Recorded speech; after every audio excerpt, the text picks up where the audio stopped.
What is the scariest story you know that is 100% true? I would call it creepy more than scary, but my mom's friend had a small house and lived alone.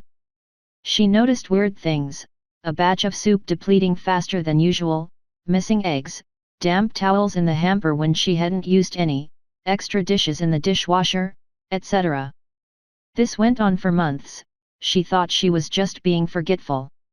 One day she heard some thumping around in her attic and went to investigate. She found some makeshift living quarters. Small radio, hot plate, sleeping bag, pillow, food wrappers, etc. She called the cops who came to keep an eye on the place. They ended up catching a homeless man climbing a tree, trying to sneak into her attic window. He had been doing this almost daily. He would wait for her to go to work, then go downstairs and help himself to food and amenities. The funny part about this story is they got to know each other throughout the ordeal, and the guy was actually very respectful, just down on his luck. She didn't press charges, instead, let him move in, helped him get a job, and he lived in the attic until he got back on his feet. Creepy shit with a happy ending. My mom was driving, and a guy ran out in the road, so she stopped so she couldn't hit him. It was night time, so it was pretty dark out, and 3 other men emerged from the forest around, all trying to use the door handles of her car to get in. She locked them luckily, and gassed it to the nearest town. Remember to always lock your car after you start it, because if it wasn't unlocked, who knows what would have happened to her. Nishiver train disaster is something that reminds me how death can come at any moment. A train with 51 wagons of sulfur, fertilizer, petrol, and cotton wool somehow broke loose and rolled down the track about 20 kilometers until it derailed in the town of Qayyam, Iran. There were no humans on board. Chemical leaks ensued and authorities tried to extinguish whatever fires broke out. At one point, the whole thing explodes. And it really explodes.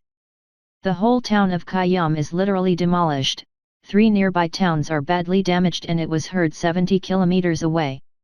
The wreckage continued to explode for several days after. Around 300 people died and more than that injured. An earthquake of 3.6 on Richter scale was produced. A female friend in college disappeared from a party at another university in the city town 25 ish miles north of our school. She had arrived with another friend who I believe had driven.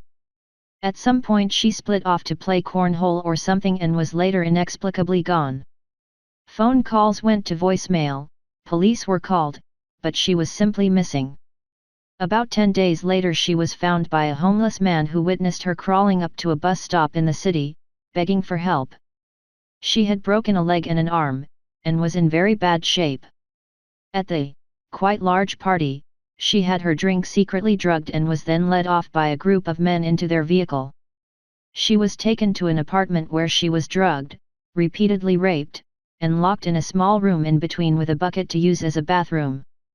At one point after being injected with heroin and raped, she somehow managed to convince one of her captors to allow her to use the actual bathroom to clean herself up. This bathroom had a small window to the outside, and with the shower running, she managed to squeeze out and fell from the 3rd story into a large hedge/bush. From there she crawled from the apartment complex to the road and bus stop, where the homeless man saw her and called police. Many cars stopped upon seeing her, making her captives unable to recapture her. 3 men were later arrested for the crime after surveillance cameras allowed police to locate the apartment which she jumped from. She returned to our university almost 2 years later, graduated, and became a nurse. She was obviously traumatized, never partied again, carried a gun everywhere she could, and somehow moved on with life. It was a terrifying tale none of us ever forgot. She was an 18-year-old freshman when the incident happened. Before my dad died, he once told me a story from when he was in Vietnam in the 1960s. He told me about a mission where he and one other American with 5 CIDG strikers, South Vietnamese villagers turned fighters, were tasked to place seismic ground sensors along a trail network deep in the jungle. He said they were about 2 days into the mission when he and 2 of the strikers split off from the main group to go watch a nearby trail intersection. He said the jungle was pretty quiet that day, just the sounds of birds and bugs and an occasional monkey. He said they had been watching the trail intersection for about 3 or 4 hours and were deciding on whether to move further down the trail or to turn back and link up with the rest of the patrol. Before leaving the cover of the brush, my dad said he checked the trail ahead of them one last time and prepared his men to move. Now here is where the story gets interesting, and he told this part with absolute dead seriousness. He said just as he started to step out onto the trail, he sees a light-skinned black Union cavalry soldier in full battle gear laying alongside the trail just shy of the intersection.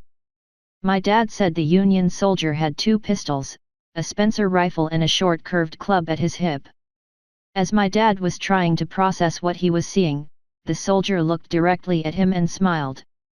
Then the soldier slowly placed a finger up to his lips as if to tell him to be silent and then motioned my dad back off the trail.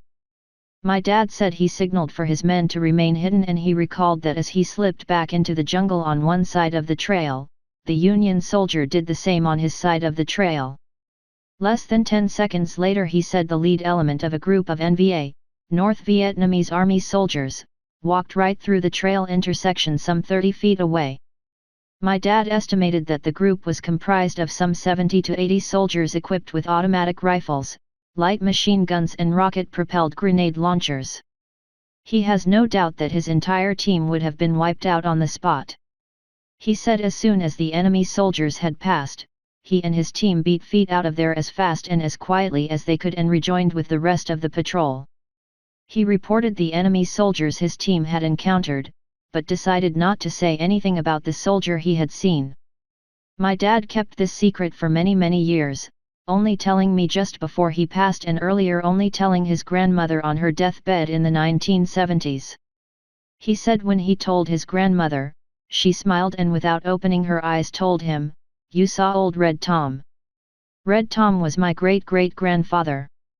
He was a half-black/half Creek free man who was a scout for the Union Army during the Civil War and later served with the U.S. Cavalry in the American West. He was known for carrying 2 pistols, a Spencer rifle and a Creek war club into battle. My friend's boss bought an Audi A4 convertible, back when they were new and interesting. One of the talking points was the pop-up roll hoops that were hidden unless you rolled it. A few months after buying it, he got to test those roll hoops out, as he lost control and skidded down a steep bank about 10 m, 35 feet, deep. The roll hoops did their job, and he survived with just cuts and scratches from the bushes he'd plowed through. The car ended up the right way up and he got out, walked back up the bank to the side of the road, then got on the phone to the police to report the accident. While he was standing there, a driver from a car that had seen the accident came over to speak to him. Approaching from behind, the other driver asked if he was okay. My friend's boss turned around to reply and dropped dead. His neck had been fractured, but was in one piece right up until he turned his head, when it severed his spinal cord.